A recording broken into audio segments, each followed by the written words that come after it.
Welcome back to the ShinHan mini-series, in which I have a detailed look at their 32 color set, and these are the colors we're going to be looking at in this episode. First up, we have the Pyro Red. Beautiful, stunning red. It's gorgeous. We need a lipstick in this color. There probably is a lipstick in this color. Super gorgeous color. I was totally blown away when I saw this color. I mean, I love Pyro Reds, but this is like the cool red that is just like so awesome. Now, it does suffer from shininess, which I'm not sure if the video is going to catch. It's very difficult to catch this shine on camera, but it's definitely something that you will notice if you paint the mask down. And I think if you are going for ShinHan, you're going for how high tinting strength and strong those colors are. So yeah, the fact that they're shiny isn't the most ideal thing. But if you don't use mask down, then you're going to be better off with this brand. It does create a good gradation. Gorgeous, beautiful gradation. The brand recognizes this color as transparent, and I would agree with that. It's definitely staining. You're not going to get this color off the paper once you put it down, so be careful with it. In terms of glazing, it's pretty decent. I didn't see any lifting of the paint on the outer lines, so that's really good. Now, this color, I mean, I've been saying in the last episode on every single color that it's been high tinting strength. This is super high tinting strength, as in I had to add loads of these really high tinting strength colors to make good mixes. And even there you can see that like this is still pretty red, kind of orange, and Queen Rose is just pretty much the same color.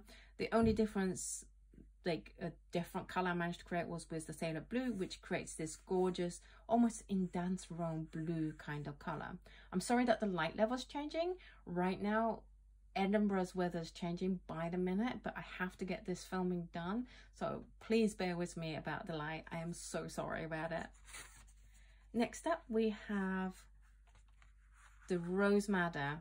Gorgeous, gorgeous color. It is a PR83 though, which means this is gonna fade because it's alizarin crimson, genuine alizarin crimson, and they're all gonna fade.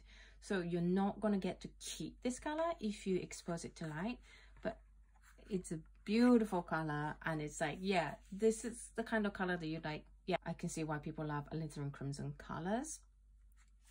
This again suffers from shininess. It's definitely the brand's con is the shininess in terms of pros and cons. Pros, really good, intense colors. Cons, shiny on the mask stone. Is it showing? It's quite difficult to make it shine on camera, but this bit is pretty shiny, which is not something you want. And then it does suffer from cauliflower here as well. So a little bit awkward as a paint, but I think anyone using alizarin crimson genuine do so because they love the color and they can forgive its quirkiness and difficulty to handle because they love that color so much. It's classified as transparent, and I would agree with that. It's semi-staining, and it's terrible at glazing. Don't glaze with this color. You're gonna, the paint, bottom layer of that paint is gonna lift so easily.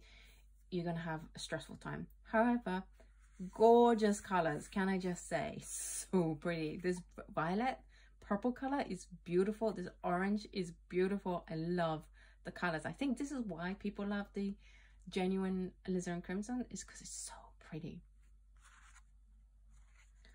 Then we have Crimson Lake, which I was really surprised because this again is PR83, and to have two colors that are really well known for it being not light fast and very fugitive surprised me. I would have definitely gone for like maybe one PR83, but yeah, they've gone for two.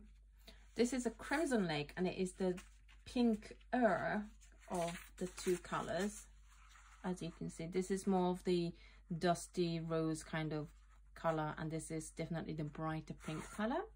Again, it does suffer from shininess, but it's good at gradation. They're all good at gradation, to be honest. It's classified as transparent, and I would agree with that.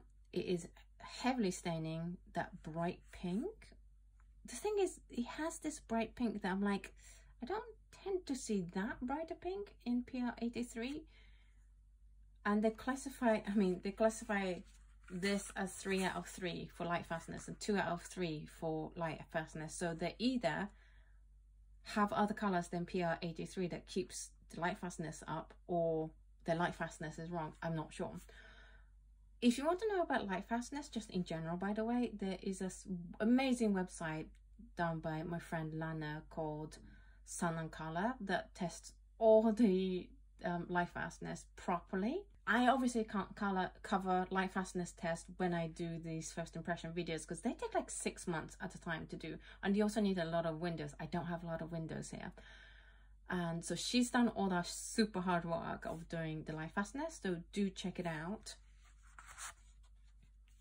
And I will leave links down below for that as well. Heavily staining, not good at glazes, but as I said with the color, you're only going to pick PR83 if you're just in love with that color.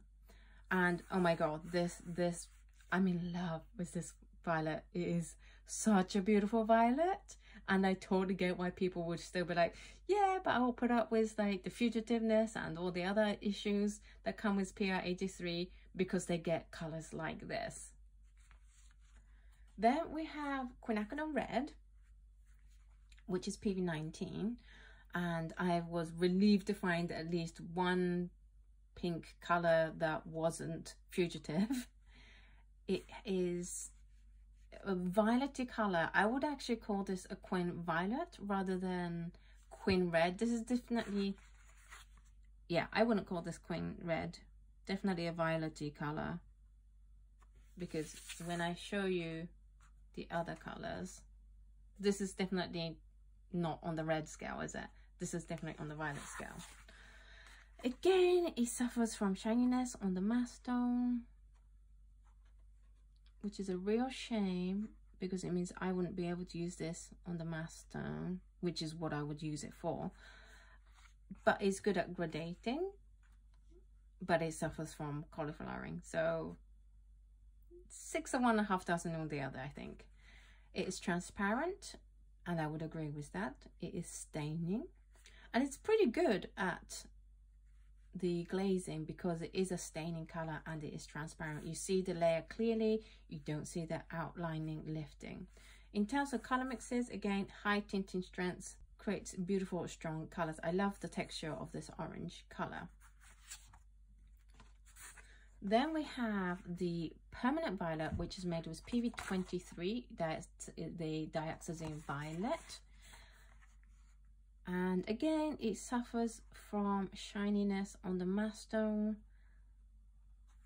This one isn't as bad as the other colors. The other colors get really strong shine on here, whereas this is more like a general shine on the matte stone. Did it just shine there? Really difficult to show on camera. Good at gradating, no cauliflowering issues, and I'm not sure, there is a question, but I do see some granulation here. I'm pretty sure this is kind of granulating. It's not super noticeable, you have to like squint and really look at it hard, but I do see some granulation happening, which is quite interesting. It's classified as transparent, totally agree with that. It's semi-staining, not as bad as, well, not as high staining as the Quin Red, but because of that, it's pretty bad at the gradation, which is sad because dioxazine violet, I would expect it to be good at glazing. It's lower than expected tint because dioxazine violet, on the whole, a very strong tint. It is still strong tinting color, but I was expecting a little bit higher, but it does create this burnt umber color with a yellow and a nice violet color and a nice cool blue, sorry, warm blue. And if you get confused with that, I have a video for you up there about cool and warm colors that tell you that this is warm blue and this is cool blue and why. And then finally for this video we have the Opera, which Lana from Sun and Color informed me when I told her I'm doing this series, this is the only opera that completely disappeared. Like, there was nothing left on the paper. The time of filming, she hasn't got it up on her website because I checked, but I'm sure she will as soon as she can. She works so hard and it's so much work, and she works like a normal job on top, so do give her some time. But I'm so sad about that, because can I just say, this is beautiful. I love these colors that it creates. It's such cute range of colors, and I'm just like, why are you fugitive? Because you're cute and adorable and gorgeous. And if you do a lot of those sweet, cute, poppy, bright illustrations, then like this color will be perfect. However, the problem with opera is it does not scan properly. So you might have noticed on the thumbnail of this video, which I will put a copy of up here, I paint these thumbnails by hand, and obviously I have this, but it doesn't scan properly on a scanner. So if you're an illustrator, you can't use opera because it doesn't scan properly, and if you are a painter, you can't use it because it fades, unless you put it under a UV protective glass. And that's what you would have to do if you fall in love with this color, which I won't blame you because it is a beautiful color. It's also slightly granulating, which is nice. But if you do fall in love with this color and create pieces, it will have to be either kept in the dark or under UV protective, either glass or plexiglass. But in a way, I kind of feel like this color is worth it, because it's like, if this is the palette you're looking for, it is definitely a pretty opera. And the reason why this is one of the only ones that completely disappears is because it's purely made out of BR1, which is the rhodamine 6GDN, and a lot of other operas add other colors, other pinks that are a little bit less fugitive in there, so that you have something left once the BR1 completely disappears, whereas this is purely made out of BR1. But I do think this is a standout opera if you're looking for a really bright fluorescent pink. I'm kind of sad because I'm looking at the camera and the color is not coming through as much as just how bright and pretty and cute this color is. Anyway, this is classified as transparent by the brand, and I would say it's more semi-transparent. I see some deposits here. It's semi-staining, but you can get it pretty much back to white. And glazing, you do get uneven glazing. So again, not a good glazer, because it's only semi-staining and not heavily staining. And for good glazer, you want a staining color that's transparent. But these are my favorite mixes out of all the colors that I've mixed in this entire series. So that's it for this episode. Do let me know in the comments down below which one was your favorite. Mine is obviously definitely the opera, and you can hear in my voice the tension went up when I started talking about the opera. It's just such a fun color, and I think it's unique to this brand of how bright it is and the color mixes it creates. It's definitely the most fun one of all the operas that I've tried so far. If you want to see a comparison of all of the operas that I have tried so far, I do have a video up there that I will link, that is of the Colossal Color Showdown opera episode. ShinHan wasn't in that episode, but I think you'd be interested to compare this color with the other colors. Thank you so much for watching this video. I leave links down below to where you can get these paints. Please use them if you do decide to buy them. Next episode is going to be the green, so do look out for that, and I will speak to you in the next episode. Bye!